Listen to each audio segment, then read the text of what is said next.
తీసుకోవడం పేదల రాజ్యం, మోడీ రాజ్యం, రామరాజ్యం రావాలని కష్టపడి పనిచేస్తున్నాం మేము. మీ పాటలక భయపడుకోలే అడ్డిమారి గుడ్డి దెబ్బల ఎట్లా అధికారంలో వచ్చాడో ప్రజలు తెలుసు.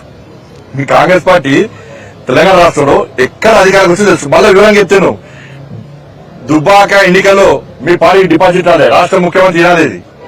దుబ్బాక ఎన్నికల్లో కాంగ్రెస్ పార్టీకి డిపాజిట్ రాలే, మేము గెలిచినాం.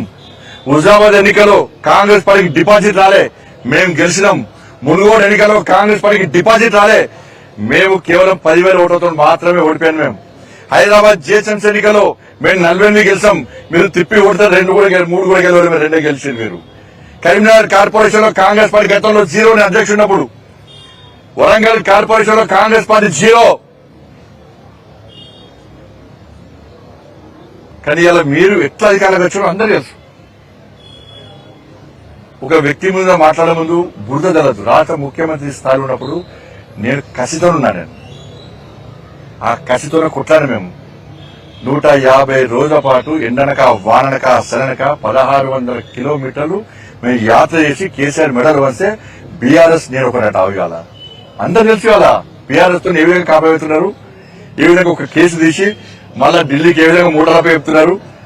కేరళ ఖర్చులు పెడుతున్నారు, తమిళనాడు ఖర్చులు పెడుతున్నారు, కర్ణాటక అయితే పెట్టదు. ఆ కర్ణాటక శివకుమార్ కు ముఖ్యమంత్రి ఇస్తా అని చెప్పి ఆయన ఖర్చు పెట్టుడు బంద్ చేసి ఏ అంటానే దుకాణం బంద్ చేసుకున్నాడు. తమిళనాడుకు కేరళకు పైసలు తెలంగాణ రాష్ట్రం నుంచే పోతున్నాయి. కానీ తెలంగాణ నుంచి పైసలు కాంగ్రెస్ పార్టీకి మూట చేయడానికి మాత్రం 1000 కోట్లు పోతున్నాయి. కానీ తెలంగాణకు పాలించడానికి మాత్రము 6 గ్యారెంటీ తీర్చడం మాత్రము 12 లక్షల కోట్లు అప్పైపోయింది. అలా ఆలోచించుకోవాలి తెలంగాణ సమాజం. ధన్యవాదాలు.